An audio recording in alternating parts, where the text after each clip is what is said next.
कामदा एकादशी व्रत की कथा। श्री कृष्ण के प्रिय सखा अर्जुन ने कहा, हे कमलनयन, मैं आपको कोटि कोटि नमन करता हूँ। हे जगदीश्वर, मैं आपसे प्रार्थना करता हूँ कि अब आप कृपा करके चैत्र माह के शुक्ल पक्ष की एकादशी की कथा का वर्णन सुनाइए।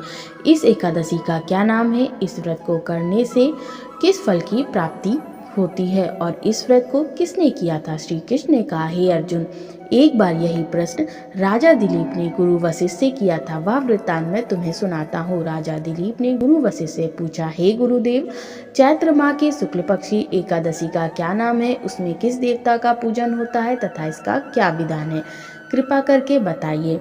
मुनि वशिष्ठ ने कहा, हे राजन, चैत्र मास के शुक्ल पक्ष की एकादशी का नाम कामदा एकादशी है। यह समस्त पापों को नाश करने वाली है। जैसे अग्नि काष्ठ को जलाकर राख कर देती है, वैसे ही कामदा एकादशी के पुण्य प्रभाव से समस्त पाप नष्ट हो जाते हैं और तेजस्वी पुत्र की प्राप्ति होती है। इसके उपवास से मनुष्य निकृष्ट योनि से मुक्त हो जाता है और अंततः उसे स्वर्ग की प्राप्ति होती है। अब मैं इस एकादशी का महात्म्य सुनाता हूँ, ध्यान पूर्वक श्रवण करो। प्राचीन समय में भागीपुर नामक एक नगर था, जिस पर पुंडरीक नाम का राजा राज्य करता था। राजा पुंडरीक अनेक ऐश्वर्यों से युक्त था। उसके राज्य में अनेक अप्सराएं, गंधर्व, किन्नर आदि वास करते थे। उसी नगर में ललित और ललिता नाम के गायन विद्या में पारंगत गंधर्व स्त्री पुरुष अति संपन्न घर में निवास करते हुए विहार किया करते थे। उन दोनों में इतना प्रेम था कि वे अलग हो जाने की कल्पना मात्र से ही व्यथित हो उठते थे। एक बार राजा पुंडरीक गंधर्वों सही सभा में विराजमान थे। वहां गंधर्वों के साथ ललित भी गायन कर रहा था। उस समय उसकी प्रियतमा ललिता वहां उपस्थित नहीं थी। गायन करते करते अचानक उसको ख्याल आ गया, जिसके कारण वह अशुद्ध गायन करने लगा। नागाराज करकोटक ने राजा पुंडरीक से उसकी शिकायत की। इस पर राजा को भयंकर क्रोध आया और उन्होंने क्रोधवश ललित को श्राप दे दिया, अरे नीच, तू मेरे सम्मुख गायन करते हुए भी अपनी स्त्री का स्मरण कर रहा है। इससे तू नरभक्षी दैत्य बनकर अपना कर्म का फल भोग। ललित गंधर्व उसी समय राजा पुंडरीक के श्राप से एक भयंकर दैत्य में बदल गया। उसका मुख विकराल हो गया, उसके नेत्र सूर्य चंद्र के समान प्रदीप्त होने लगे, मुंह से आग की भयंकर ज्वालाएं निकलने लगी। उसकी नाक पर्वत की कंदरा के समान विशाल हो गई, गर्दन पहाड़ के समान दिखाई देने लगा।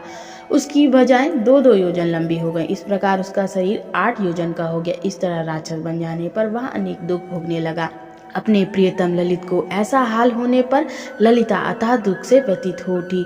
वह अपने पति के उद्धार के लिए विचार करने लगी कि मैं कहाँ जाऊं और क्या करूं, किस जतन से अपने पति को इस नरक तुल्य कष्ट से मुक्त कराऊं। राक्षस बना ललित घोर वनों में रहते हुए अनेक प्रकार के पाप करने लगा। उसकी स्त्री ललिता भी उसके पीछे पीछे जाती और उसकी हालत देखकर विलाप करने लगती। एक बार वह अपने पति के पीछे पीछे चलते हुए विंध्याचल पर्वत पर पहुंच गई। उस स्थान पर उसने श्रृंगी मुनि का आश्रम देखा। वह शीघ्रता से उस आश्रम में गई और मुनि के सामने पहुंचकर दंडवत प्रणाम कर विनती भाव से प्रार्थना करने लगी, हे महर्षि, मैं वीरधनवा नामक गंधर्व की पुत्री ललिता हूँ। मेरा पति राजा पुंडरीक के हिसाब से एक भयंकर दैत्य बन गया है। उससे मुझे अपार दुख हो रहा है।